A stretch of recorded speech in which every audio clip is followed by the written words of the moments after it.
स्वामी विवेकानंद ने हमें बार बार चेताया है कि हम मनुष्य हैं। भगवान ने हमें विचार शक्ति इसलिए दी है कि हम उसका यथा योग्य इस्तेमाल करें। इसलिए नहीं कि जिस प्रकार पशुओं को चाहे जो कोई हाँक ले जाता है, उसी प्रकार कोई भी जोर शोर के साथ कुछ कहने लगे और हम चुपचाप उसके पीछे हो लें। इसीलिए हमें अपने अतीत और वर्तमान का सही मूल्यांकन कर उन्हीं के आधार पे भविष्य की योजना बनानी चाहिए। हमें केवल भावनाओं के द्वारा परिचालित नहीं होना चाहिए। स्वामी जी के अनुसार सबसे आवश्यक बात है चरित्र। चरित्र के बिना कोई भी महान कार्य साध्य नहीं होगा। भारत का उत्थान चरित्रवान भारतीयों के द्वारा ही संभव होगा। इसके लिए हमें कई बलिदान भी देने होंगे।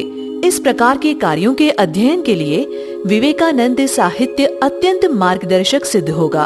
वो हमें भारतीय संस्कृति एवं भारतीय आदर्शों की महानता का परिचय करा देगा। वे कहते हैं, तुम तो ईश्वर की संतान हो, अमर आनंद के भागी हो, पवित्र और पूर्ण आत्मा हो। अतएव तुम कैसे अपने को जबरदस्ती दुर्बल कहते हो? उठो, साहसी बनो, वीर्यवान हो, सब उत्तरदायित्व अपने कंधे पर लो। ये याद रखो कि तुम स्वयं अपने भाग्य के निर्माता हो।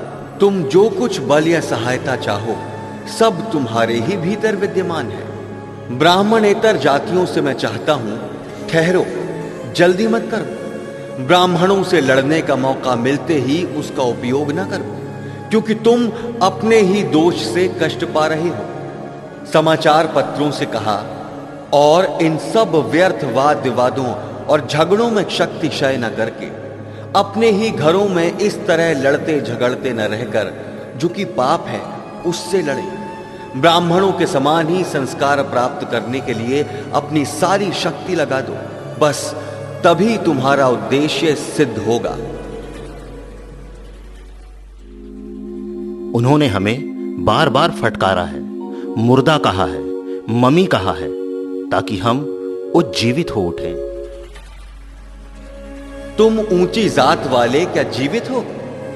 तुम लोग हो 10,000 वर्ष पीछे के मम्मी, जिन्हें सचल शमशान कहकर तुम्हारे पूर्व पुरुषों ने घृणा की है। भारत में जो कुछ वर्तमान जीवन है वो उन्हीं में है, और सचल शमशान हो तुम लोग। तुम लोगों की अस्थिमय अंगुलियों में पूर्व पुरुषों के संचित कुछ अमूल्य रत्नांगुलियां हैं। तुम्हारे दुर्गंधित शरीरों को भेंटती हुई पूर्व काल की बहुत सी रत्न पेटिकाएं सुरक्षित हैं। उन्हें उत्तराधिकारियों को दो, जितने शीघ्र दे सको दे दो। तुम शून्य में विलीन हो जाओ और फिर एक नवीन भारत निकल पड़े। स्वामी जी भविष्य दृष्टा थे। दलित शीघ्र ही जागकर अपना हक मांगेंगे, ये उन्होंने समझ लिया था। ये निम्न श्रेणी के लोग जब जाग उठेंगे और अपने ऊपर होने वाले तुम लोगों के अत्याचारों को समझ लेंगे, तब उनकी फूंक से ही तुम लोग उड़ जाओगे। उन्हीं ने तुम्हें सभ्य बनाया है। उस समय वे ही सब कुछ मिटा देंगे। इसलिए कहता हूं, इन सब निम्न जाति के लोगों को विद्या दान, ज्ञान दान देकर इन्हें नींद से जगाओ। वे अवश्य जागेंगे। तब वे भी तुम लोगों के लिए उपकरों को नहीं भूलेंगे और तुम लोगों के प्रति कृतज्ञ रहेंगे। हर एक अभिजात्य वर्ग का कर्तव्य है कि अपने कुलीन तंत्र की कब्र वो आप ही खोदे, और जितना शीघ्र इसे कर सके उतना ही अच्छा है। जितनी ही वो देर करेगा उतनी ही वो सड़ेगी और उसकी मृत्यु भी उतनी भयंकर होगी। अतः यह ब्राह्मण जाति का कर्तव्य है कि भारत की दूसरी सब जातियों के उद्धार की चेष्टा करे। उन्हें स्वार्थपरता से घृणा थी। स्वार्थी लोगों को स्वामी जी बार बार चेताया करते थे कि वे निस्वार्थ बने, सबको साथ लेकर आगे बढ़ें। जब तक करोड़ों भूखे और अशिक्षित रहेंगे, तब तक मैं प्रत्येक उस आदमी को विश्वासघाती समझूंगा जो उनके खर्च पर शिक्षित हुआ है, परंतु जो उन पर तनिक भी ध्यान नहीं देता। वे लोग जिन्होंने गरीबों को कुचलकर धन पैदा किया है और अब ठाठ बाट से अकड़कर चलते हैं। यदि उन 20 करोड़ देशवासियों के लिए जो इस समय भूखे और असभ्य बने हुए हैं कुछ नहीं करते तो वे घृणा के पात्र हैं। आत्मवत सर्वभूतेषु, सभी प्राणियों को स्वयं की तरह देखना। क्या यह वाक्य केवल पोथी में निबद्ध रहने के लिए है? लोग गरीबों को रोटी का टुकड़ा नहीं दे सकते, वे फिर मुक्ति क्या दे सकते हैं? दूसरों के श्वास प्रश्वासों से जो अपवित्र बन जाते हैं वे फिर दूसरों को क्या पवित्र बना सकते हैं? अस्पृश्यता एक प्रकार की मानसिक व्याधि है, उससे सावधान रहना। सभी भारतीय हमारे अपने हैं। दलितों को अपनत्व चाहिए, उन्हें भी जीने का हक चाहिए। उठो और अपना पौरुष प्रकट करो, अपना ब्राह्मणत्व दीप्त करो। प्रभु भाव से नहीं, अंधविश्वासों और पूर्व पश्चिम के प्रपंचों के सहारे पनपने वाले विकृत घातक अहम भाव से नहीं, बल्कि सेवक की भावना के साथ दूसरों को ऊपर उठाकर। धन, विद्या या ज्ञान को प्राप्त करने में समाज के अंतर्गत प्रत्येक व्यक्ति को समान सुविधा रहनी चाहिए। सभी विषयों में स्वाधीनता यानी मुक्ति की ओर अग्रसर होना ही पुरुषार्थ है। जो सामाजिक नियम इस स्वाधीनता के स्फुरण में बाधा डालते हैं वे ही अहित कर्म हैं, और ऐसा करना चाहिए जिससे वे जल्द नाश हो जाएं। जिन नियमों के द्वारा सब जीव स्वाधीनता की ओर बढ़ सकें उन्हीं की पुष्टि करनी चाहिए।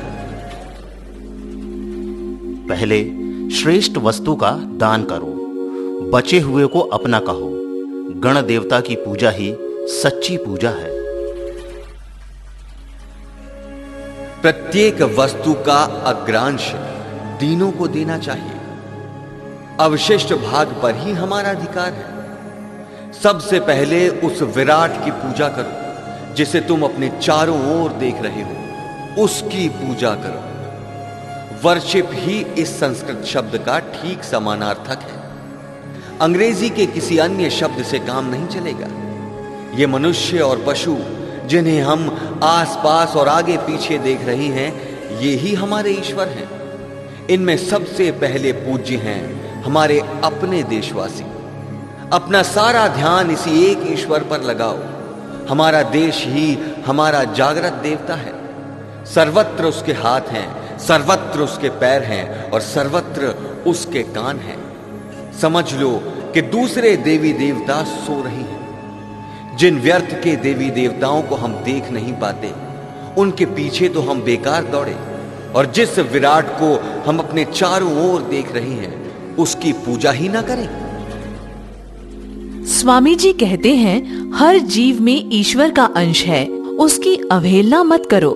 मानव देह ही सबसे सुंदर सृष्टि है, उसी में ईश्वर का वास है। अतएव हर एक स्त्री को, हर एक पुरुष को और सभी को ईश्वर के ही समान देखो।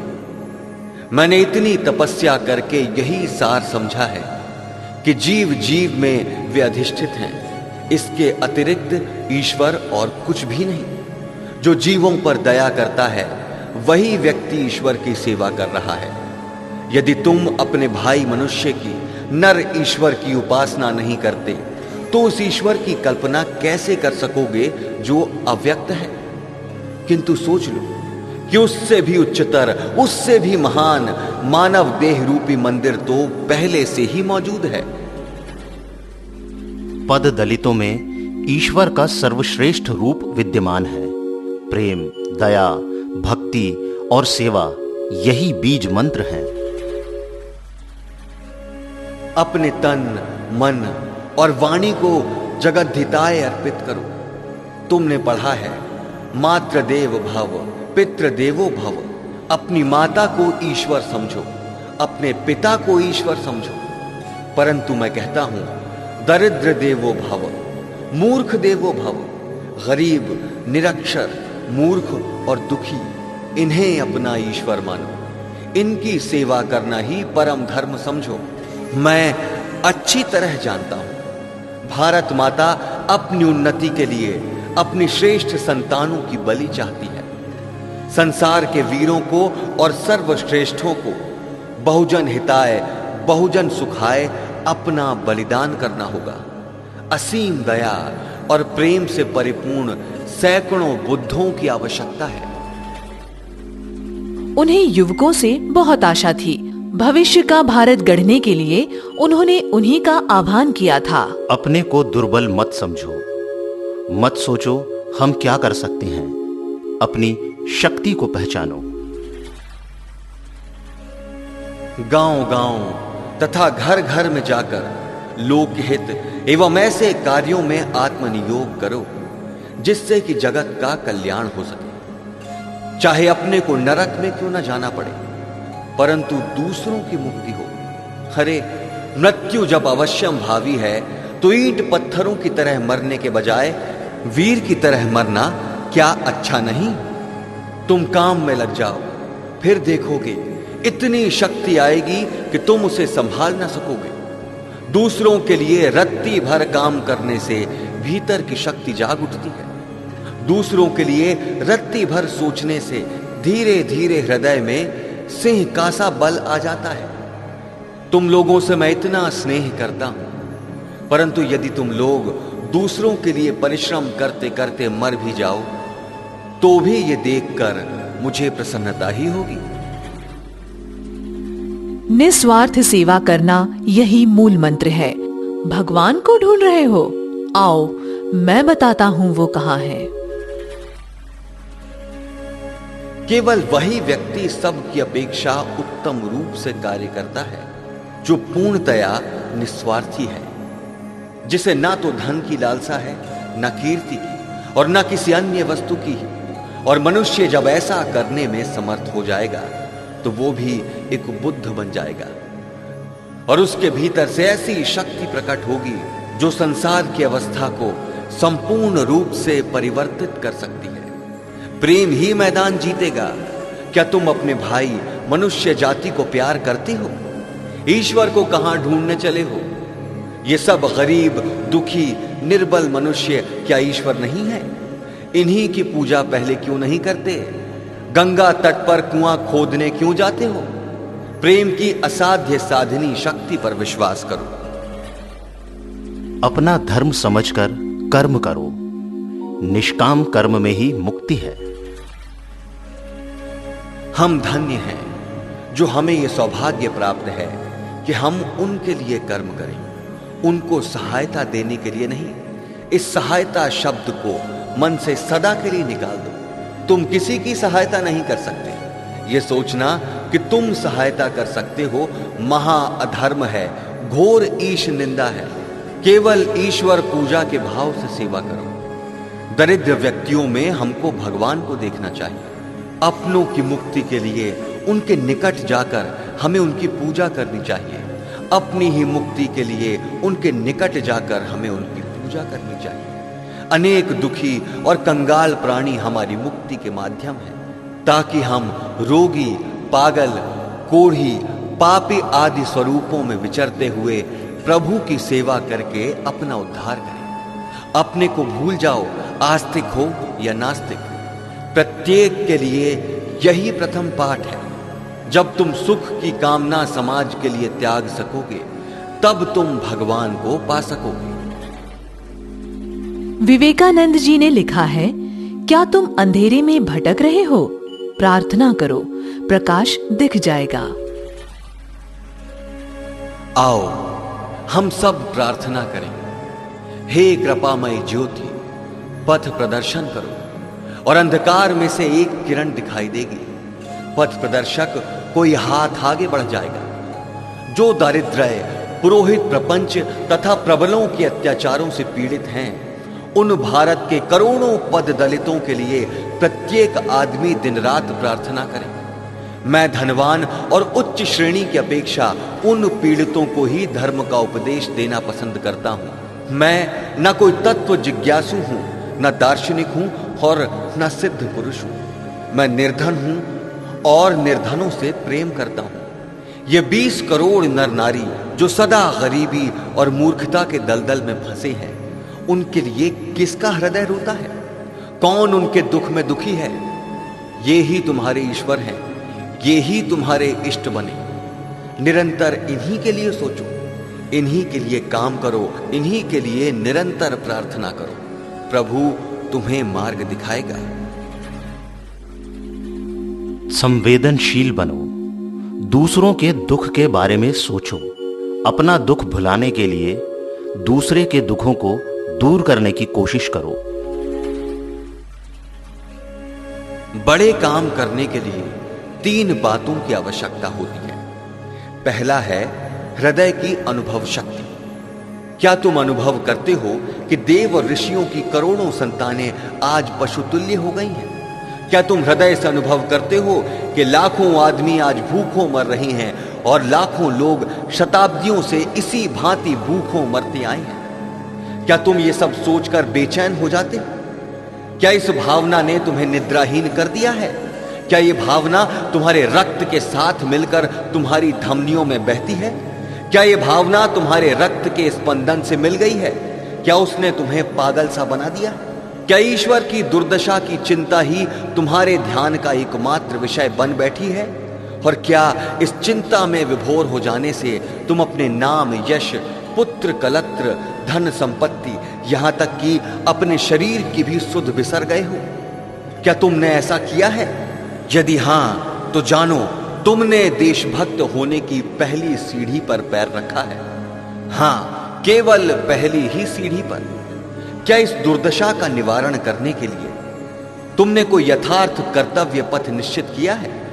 क्या लोगों की भर्त्सना न कर उनकी सहायता का कोई उपाय सोचा है?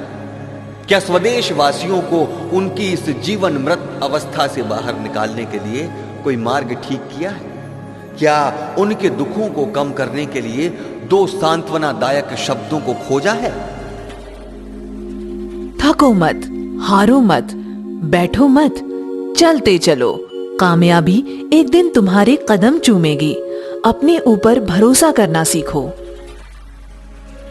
किंतु इतने से ही पूरा ना होगा। क्या तुम पर्वताकार विघ्न बाधाओं को लांघकर कार्य करने के लिए तैयार हो? यदि सारी दुनिया हाथ में नंगी तलवार लेकर तुम्हारे विरोध में खड़ी हो जाए, तो भी क्या तुम जिसे सत्य समझते हो उसे पूरा करने का साहस करोगे? फिर भी तुम उसके पीछे लगे रहकर अपने लक्ष्य की ओर सतत बढ़ते रहोगे? क्या तुम में ऐसी दृढ़ता है? यदि तुम में ये 3 बातें हैं, तो तुम में से प्रत्येक अद्भुत कार्य कर सकता है। जिससे उद्देश्य एवं लक्ष्य कार्य में परिणत हो जाए, उसी के लिए प्रयत्न करो। मेरे साहसी महान सदाशय बच्चों, काम में जी जान से लग जाओ। नाम, यश अथवा अन्य तुच्छ विषयों के लिए पीछे मत देखो। स्वार्थ को बिल्कुल त्याग दो और कार्य करो। आगे बढ़ो। हमें अनंत शक्ति, अनंत उत्साह, अनंत साहस तथा अनंत धैर्य चाहिए। तभी महान कार्य संपन्न होगा। पुरुषार्थ की जरूरत है। बाधाएं तो आएंगी ही, उसे लांघना ही पुरुषार्थ है। स्वामी जी लिखते हैं, मेरे बच्चे, मैं जो चाहता हूं वो है लोहे की नसें और फौलाद के स्नायु, जिनके भीतर ऐसा मन वास करता हो जो कि वज्र के समान पदार्थ का बना हो। बल, पुरुषार्थ, क्षात्र वीर्य और ब्रह्म तेज। आज्ञा पालन के गुण का अनुशीलन करो, लेकिन अपने धर्म विश्वास को न खो। गुरुजनों के अधीन हुए बिना कभी भी शक्ति केंद्रीभूत नहीं हो सकती, और बिखरी हुई शक्तियों को केंद्रीभूत किए बिना कोई महान कार्य नहीं हो सकता। जो कुछ असत्य है उसे पास न फटकने दो। सत्य पर डटे रहो, बस तभी हम सफल होंगे। शायद थोड़ा अधिक समय लगे, पर सफल हम अवश्य होंगे। इस तरह काम करो कि मानो तुम में से हर एक के ऊपर सारा काम आ पड़ा है। स्वामी जी हमेशा आशा की वाणी सुनाते रहे। निराशा ने उन्हें कभी छुआ तक नहीं। नीति परायण तथा साहसी बनो। अंतःकरण पूर्णतया शुद्ध रहना चाहिए। पूर्ण नीति परायण तथा साहसी बनो। प्राणों के लिए भी कभी न डरो। धार्मिक मत मतांतरों को लेकर व्यर्थ में माथा पच्ची मत करो।